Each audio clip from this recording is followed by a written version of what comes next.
कोठे की कई कहानियां आपने सुनी हैं। दरअसल बड़े बड़े शहरों में कोठे खुले होते थे और कोठों पर ग्राहक जाया करते थे। ग्राहक को कोई भी लड़की, कोई भी महिला अगर पसंद आया करती थी तो उसके बदले में उसे कुछ कीमत अदा करनी पड़ती थी।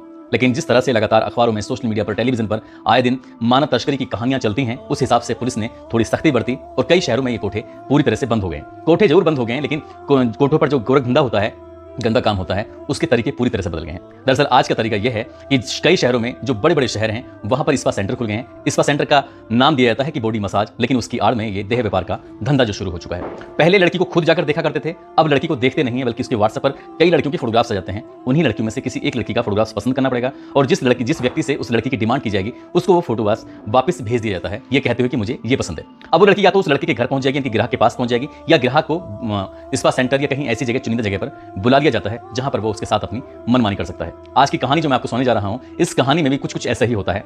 बुलाया गया था एक गिफ्ट के नाम पर और उस महिला के साथ कई लोग मिलकर सामूहिक बलात्कार कर देते हैं। और इस घटना की गूंज आज पूरे हिंदुस्तान में गूंज रही है कि लोग कैसे कैसे प्रवृत्ति के हैं। ये घटनाक्रम को उन लोगों ने अंजाम दिया था जो लोग उस महिला को बहुत अच्छी तरह से जानते थे, पहचानते थे। उत्तर प्रदेश का एक शहर है आगरा, और इसी शहर का एक इलाका है ताज नगरी फेज 2 वसई चौकी क्षेत्र। दरअसल 11 नवंबर की रात लगभग 2 बजे के आसपास का वाकया है। एक व्यक्ति वसई चौकी प्रभारी को फोन करता है, कहता है कि मोहित शर्मा जी, क्या मेरी वसई चौकी प्रभारी से बातचीत हो रही है? वो कहते हैं कि हाँ, बात हो रही है।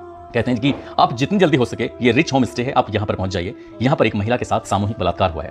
जैसे ही चौकी प्रभारी ये बात सुनते हैं, उनकी हालत खराब हो जाती है। वो अपनी टीम के साथ मौके पर पहुंचते हैं। वहां आने के बाद एक महिला को देख रहे थे, उस महिला के सर से खून बह रहा है, साथ ही उसने जींस और टॉप पहना हुआ था, उसकी जींस पूरी तरह से पानी से भीगी हुई थी। उस महिला से पूछा जाता है कि ये सब क्या है, तो वो महिला कहती है कि साहब, मेरा टॉयलेट निकल गया है, मेरे साथ सामूहिक बलात्कार जो किया गया है। इतना कहना था। उस मामले को यहीं दबाने की थोड़ी कोशिश की गई थी, लेकिन कहते हैं कि जब से ये सोशल मीडिया का युग आया है, जब से लोग वीडियो बनाकर सोशल मीडिया पर अपलोड कर देते हैं, अब बात तो छिपती नहीं है, बल्कि देखते ही देखते वो लगातार सीमाओं को पार करती चली जाती हैं। इस कहानी में भी कुछ ऐसे ही होता है। इस महिला की 2 वीडियो थी, दोनों के दोनों वीडियो सोशल मीडिया पर वायरल होती हैं। तो वो दीपावली की पहली रात, यानी कि छोटी दिवाली पर वो पूरे देश में जो वीडियो वायरल होता है, तो लोग उस वीडियो को देखकर बड़े हैरान हो जाते हैं, परेशान हो जाते हैं। पहला वीडियो जो छोटा सा वीडियो होता है, उस वीडियो के अंदर एक महिला है जो कह रही है कि मैं बिन माँ बाप की बेटी हूं, मेरा कोई नहीं है, मुझे जाने दो। फिर भी एक व्यक्ति उस महिला को पीछे से पकड़ता है और पकड़कर घसीटता हुआ ले जाने की कोशिश कर रहा था, और वो महिला बार बार रिक्वेस्ट कर रही है, कह रही कि भैया मुझे छोड़ दो, मुझे जाने दो, अब मुझे यहां नहीं रुकना है। ये वीडियो जब सोशल मीडिया वायरल होता है, इसके साथ एक छोटा सा वीडियो और था जो साथ साथ इसके वायरल हो रहा था। उस वीडियो में वो महिला कह रही है कि भैया मेरे छोटे छोटे बच्चे हैं, मुझे यहाँ से जाने दो, देखो मेरी पैंट में मेरा टॉयलेट भी निकल चुका है और मेरे सर से खून बह रहा है, मुझे जाने दो। वो रिक्वेस्ट कर रही है, लेकिन वहाँ आसपास कई लोग खड़े हुए जरूर हैं, लेकिन किसी ने भी उस महिला को बचाने की कोशिश नहीं की। अब पुलिस यहाँ पहुंचती है। पुलिस ने यहाँ जाने के बाद इस महिला को अपने कब्जे में लिया। उसके बाद फिर इस महिला को सीधा हॉस्पिटल लेके जाते हैं, इसका उपचार के लिए भर्ती कराते हैं। और पुलिस ने जब अपने स्तर से इस मामले की जांच पड़ताल की है, तो पता चलता है कि ये ताज नगरी फेज 2 में रिच होम स्टे है, और रिच होम स्टे में कभी यहाँ पर देह व्यवहार का धंधा भी होता था। पुलिस ने जब और जांच पड़ताल करना शुरू की है, तो पता चलता है कि इस महिला के साथ 8 लोगों ने गलत काम किया है, बुरा काम किया है। इसमें एक महिला भी शामिल होती है, क्योंकि उस महिला की इसमें मर्जी शामिल थी। अब इस महिला के बारे में और जब जानकारी जुटाई जाती है, तो पता चलता है कि 11 नवंबर को छोटी दिवाली थी, और छोटी दिवाली पर ही ज्यादातर ऑफिसों में, कई दुकानों पर, कई जगह पर गिफ्ट दिए जाते हैं। इस महिला से भी कहा कि आज छोटी दिवाली है, आप अपना गिफ्ट यहाँ से आकर ले जाओ, क्योंकि ये 1.5 साल से इसी होटल में, इसी स्पा सेंटर में काम करती थी। और जब स्पा सेंटर में काम कर रही थी, तो जाहिर सी बात है, इसको भी लगा कि शायद आज गिफ्ट मिलेगा, आज त्योहार है, तो इसे खुशी खुशी गई थी। बच्चों को अपने घर पर छोड़ के जब जाती है,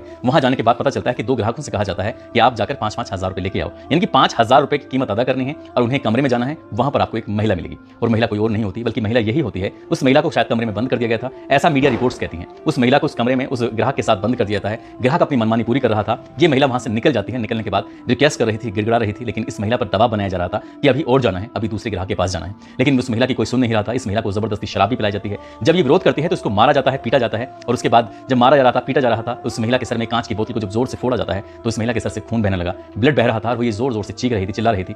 किसी तरकीब से ये महिला, दरवाजा खुलता है, उससे बाहर निकलती है। बाहर निकलने के बाद जोर जोर से चिल्लाने लगती है कि मुझे बचा लो, मुझे बचा लो। जैसे ही वो चीख नहीं रही थी, चिल्ला रही थी, तो आसपास के रात के 2 जरूर बजे थे, लेकिन दीपावली का त्योहार था, इससे कुछ लोग अपने घर जा रहे थे, कुछ लोगों की दुकानें खुली हुई थी। कई जगह पर एक माहौल था कि अगले दिन त्योहार है, तो लोगों ने वहां मौके पर आकर, इस बीच में तो गार्ड भी पहुंच जाते हैं, गार्डों ने उस महिला को बचाने की कोशिश की। इसी बीच में किसी ने वीडियो बनाया, और वीडियो बनाने के बाद वो सोशल मीडिया पर वायरल कर दिया। जब जैसे ही ये वीडियो सोशल मीडिया पर वायरल होता है, तो खासकर मीडिया ने सवाल उठाने शुरू किए कि आखिरकार यहाँ पर चल क्या रहा था। तो फिर मीडिया में छपने लगता है कि यहाँ पर स्पा सेंटर के नाम पर देह व्यवहार का धंधा चल रहा था, और इस महिला का किसी ने 1 साल पहले या 1.5 साल पहले एक वीडियो बनाया, और उसी वीडियो के आधार पर लगातार इस महिला के साथ गंदा घिनौना कृत्य हो रहा था। इसमें जितने लोगों के नाम सामने आते हैं, उसका एक व्यक्ति का नाम सामने आता है। वो व्यक्ति इस महिला को बहुत अच्छी तरह जानता था। वही व्यक्ति अपने साथ 4 और लोगों को लेकर आता है, और लोगों को लाने के बाद इस महिला के साथ वो गंदा घिनौना कृत्य करने की कोशिश कर रहा था।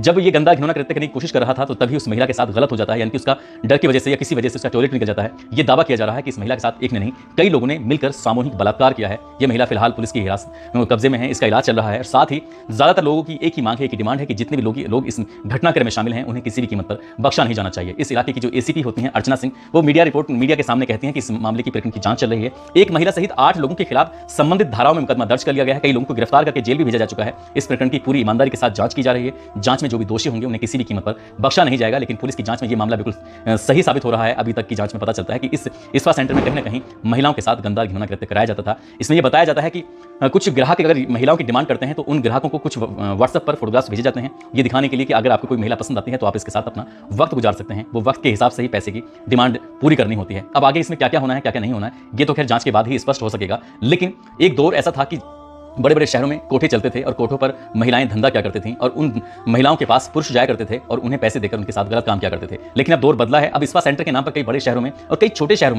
में भी स्पा सेंटर खुले हुए हैं। वहां पर ग्राहक आते हैं अपनी मसाज कराने के लिए। लेकिन इसी बीच में वो ग्राहक अगर चंचल प्रवृत्ति का है, मन चला है या गलत काम का शौकीन होता है तो उसको ऑफर दिया जाता है। उसे कहा जाता है कि अगर आप चाहें तो स्पा के साथ साथ आपको इस तरह की भी सुख सुविधाएं मिल सकती हैं। जो ग्राहक राजी से तैयार हो जाते हैं उनको मौका दिया जाता है, अवसर दिया जाता है और इसमें ऐसी लड़कियों को शामिल किया जाता है। कई बार तो जबरदस्ती भी होती है, क्योंकि जैसे इस घटना में बताया जाता है कि इस महिला का वीडियो बनाया गया था। उसी वीडियो के आधार पर उसे लगातार आगे ब्लैकमेल किया जा रहा था। अब इसमें कितनी सच्चाई कितनी नहीं, तो खैर जांच के बाद ही स्पष्ट हो सकेगा। लेकिन जिस तरह से वो छोटे छोटे 2 वीडियो वायरल होते हैं दीपावली की पूर्व संध्या पर, इनकी छोटी दीपावली पर, वो वाकई बहुत भयानक होता है, बहुत बुरा होता है। पुलिस को इसमें निष्पक्ष जांच करने के बाद आरोपी के खिलाफ कड़ी से कड़ी कार्रवाई करनी चाहिए, ताकि समाज में एक मैसेज जा सके, एक संदेश जा सके, ये बताया जा सके कि जो भी बुरा काम करता है उसके साथ बुरा ही होता है और बुरा ही होगा। दोस्तों, इस घटनाक्रम को सुनाने का उद्देश्य किसी को परेशान करना नहीं है, किसी का दिल दुखाना नहीं है, बल्कि आपको जागरूक करना है, आपको सचेत करना है। आपको बताना है कि जिस तरह से इस महिला को धोखे से बुलाया गया था, उसे जाना चाहिए तो दिन में जाना चाहिए था, इस तरह से रात में बिल्कुल भी नहीं जाना चाहिए था। ये बिल्कुल खास ख्याल रखें।